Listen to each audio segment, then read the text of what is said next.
Si tu n'as pas suivi le dernier épisode que je te conseille vivement d'aller voir, cette semaine, on se retrouve en Turquie, à 3, dans un van, et avec aucune idée en tête de comment on va réussir à dormir dans celui-ci avec autant de personnes. Mais ça, pour nous, c'était pas le plus important. Il fallait surtout qu'on récupère Gabriel pour filer au plus vite en direction du centre de la Cappadoce. Car à ce moment-là, il est déjà 23h30.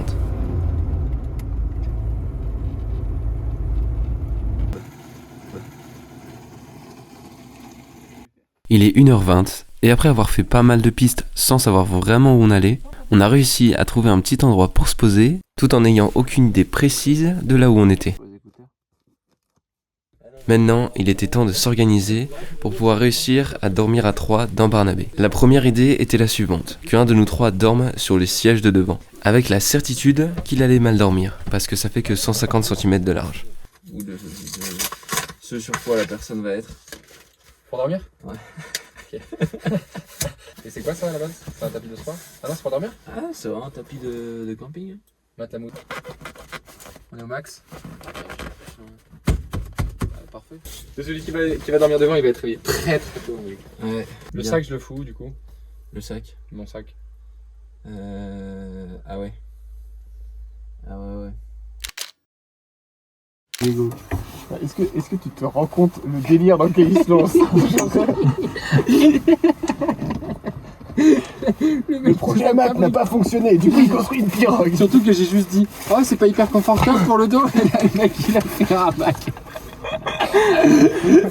Le mec il y a un truc qui va pas, il faut régler le problème. Ouais, parce que ça m'a donné une idée en même temps. En fait. Moi j'ai peur qu'il torde complètement la tôle du truc à l'arrière. Ça dit quoi à l'arrière, c'est bon? Il y va tout doucement mec. Ah ouais, petit à petit, l'oiseau fait son nid. Ouais, mais là t'es sur le lit en fait. Attends. Mec là t'es sur le lit gros. Ça sert à rien.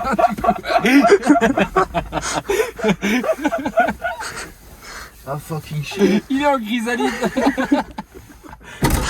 Hugo, ça va être un papillon dehors. Le meuble de la cuisine. Je pense.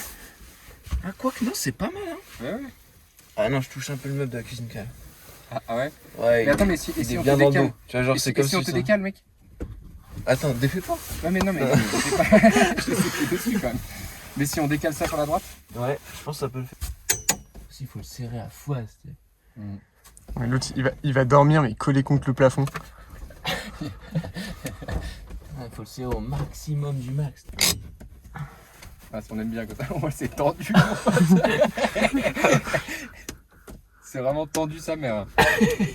Ouh, ça fait un bruit que j'aime pas.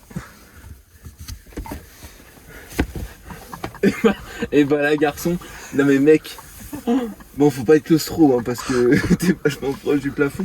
Mais en vrai c'est pas mal du tout hein. Parce que là pour le coup, là t'es bien parce qu'il y a... Le cul il est dans le vide quoi.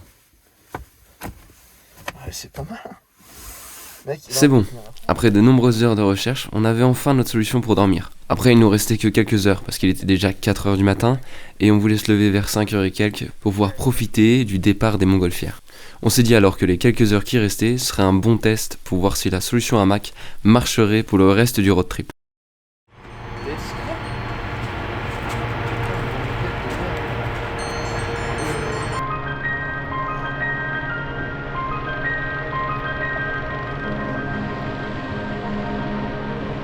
Il est actuellement 6h, donc on a dormi que quelques heures. Franchement, je pense que ce matin va être grandiose.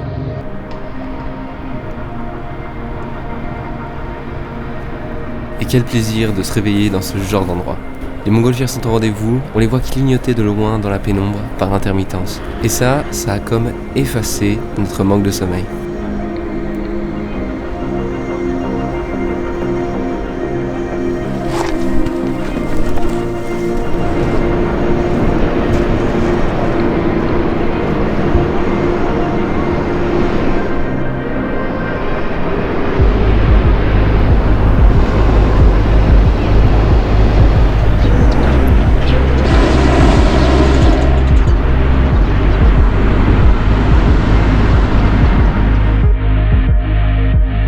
Et au final, on était quand même extrêmement content d'être tombé sur ce spot qui était juste en plein milieu de ce spectacle.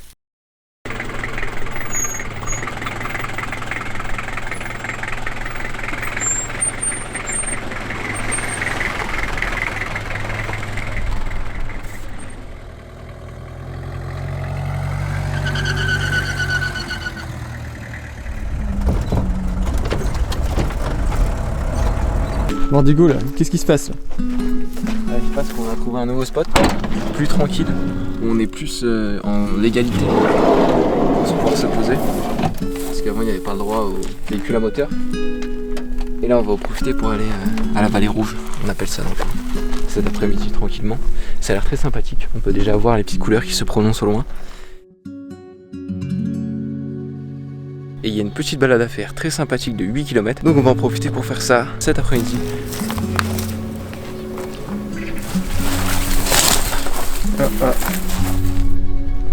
Parce que oui, en Cappadoce, outre les montgolfières, tu as quand même des magnifiques formations rocheuses à découvrir.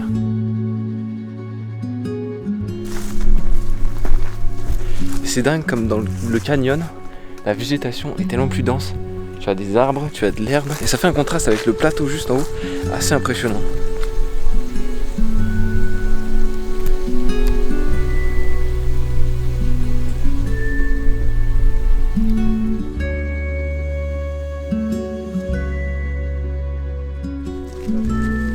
On continue notre balade à travers cette vallée verdoyante, quand tout à coup on se retrouve à passer dans des tunnels creusés dans la roche, qui nous emmèneront petit à petit à travers les différentes vallées.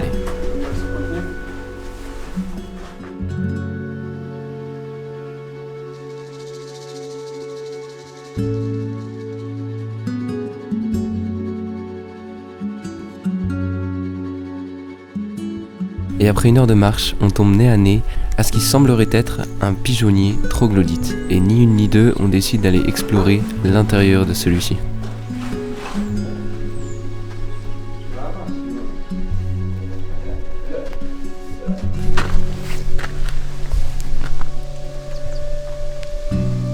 Il semblerait qu'on ait raison sur la nature du bâtiment, mais c'est pas tout, parce qu'en fouillant un peu plus dans tous les recoins, on est tombé sur une église taillée dans la roche.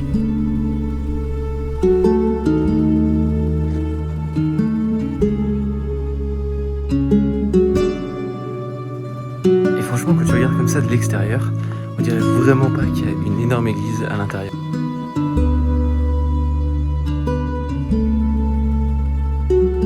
Ça y est, la journée arrive à sa fin. On ne traîne pas vraiment quand on rentre parce que le manque de sommeil se fait clairement sentir et on aimerait vraiment être en forme demain matin. Parce que ce qu'il faut savoir en Cappadoce, c'est que les montgolfières ne volent pas toute la journée. C'est seulement le matin très tôt qu'elles décollent et à partir de 9h, 10h du matin, tu n'as plus aucune d'entre elles dans le ciel.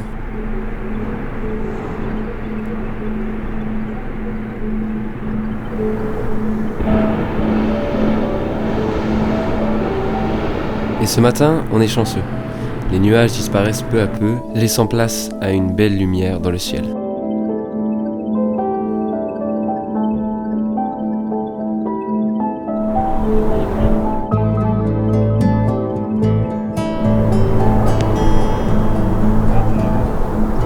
Deuxième journée en Cappadoce et le réveil est toujours aussi incroyable. D'ailleurs j'en profite un peu pour te montrer le setup. C'est assez rocambolesque. En gros, voilà comment on fonctionne. Il y a deux personnes qui dorment sur le lit ici et une dans le hamac là. J'ai accroché ici à la petite barre et derrière t'as un petit trou dans la structure de la carrosserie. Ça permet de tendre le hamac. Un duvet, un coussin. Et c'est parti. Et grâce à ça, on arrive à dormir à 3 dans Barnabé. Tu l'auras deviné, suite à cette vraie nuit dans Barnabé, on pouvait d'ores et déjà dire que l'option hamac allait rester pour tout le reste du road trip. Et pour en revenir au spot où on était, eh bien, il était juste parfait. Parce que ça nous permettait d'avoir une vue d'ensemble sur toutes les montgolfières. Et c'est vraiment impressionnant de voir comment les pilotes gèrent bien leur ballon. Parce que je peux te dire qu'à certains moments, ils passaient vraiment proche de la roche et d'autres montgolfières.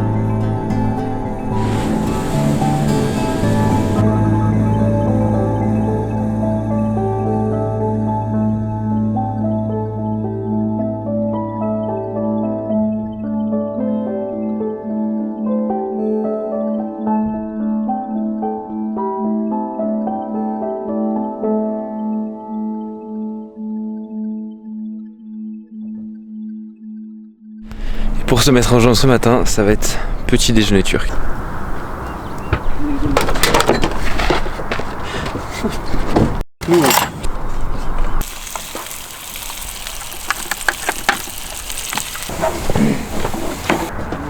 Il y a plus de 5 litres d'eau.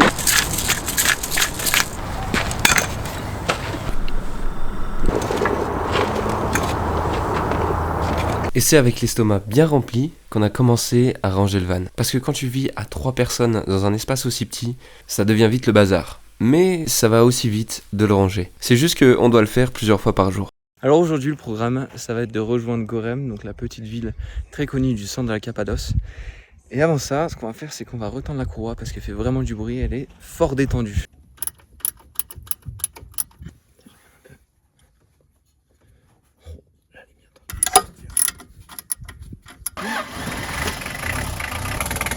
Bon après c'était rien de bien méchant, c'était juste la courroie du ventilateur qui était là, qui était desserrée. Et du coup ça couinait, c'était un peu relou. Là on est bon. Il est 13h, on n'a toujours pas décollé. C'est un petit souci là. Je me lavage dedans mec. Et après ces bêtises, et une fois que tout le monde était enfin prêt, on est parti pour Gorem. Et pour le coup, on n'avait pas vraiment de programme. On s'était dit qu'on allait juste se laisser guider par les différentes ruelles de la ville. Entre maisons troglodytes et magasins d'artisans. Et bien évidemment accompagné de son lot de magasins de souvenirs.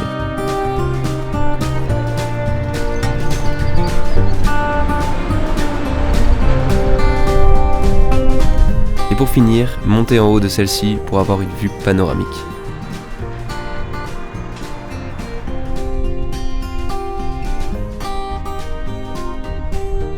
Après ça, on traîne pas, parce qu'avec l'arrivée de l'hiver, le soleil se couche beaucoup plus tôt, et on doit encore trouver un spot pour ce soir.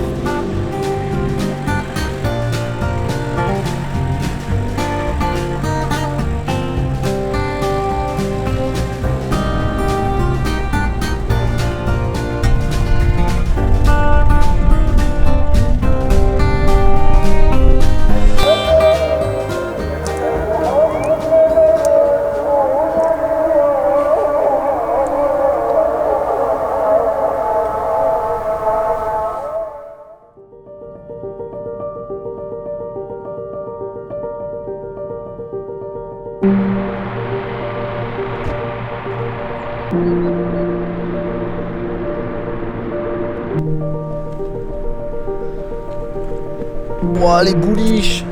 Ouais mec. Ça. Oh là là. Ce matin pour changer un peu, on s'est dit qu'on allait aller directement à la piste de décollage pour avoir un autre angle de vue sur les montgolfières. Et ça s'annonce patate mon gars.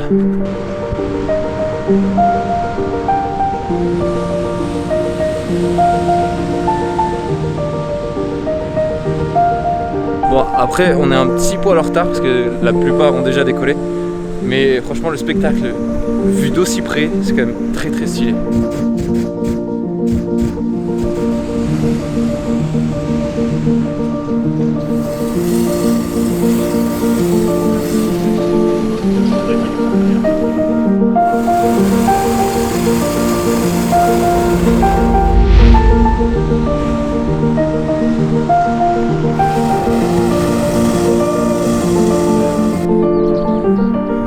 Là on est sur un autre niveau. Ils ont carrément ramené une grue pour mettre une balançoire et une fille dessus. Je pense que c'est la classique photo Insta à ramener de Cappadoce. C'est assez impressionnant.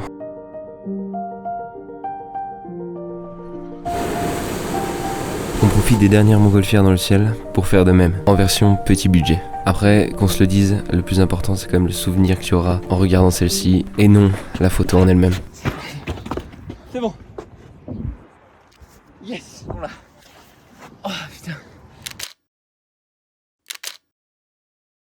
Et aujourd'hui, c'est notre dernier jour en Cappadoce. Et il reste une chose qu'on aimerait bien voir. Mais avant ça, on en profite pour s'arrêter à la Love Valley, qui est une vallée complètement différente de toutes celles qu'on avait faites avant, avec une érosion beaucoup plus marquée, qui provoque ces formations géologiques appelées cheminées de fées.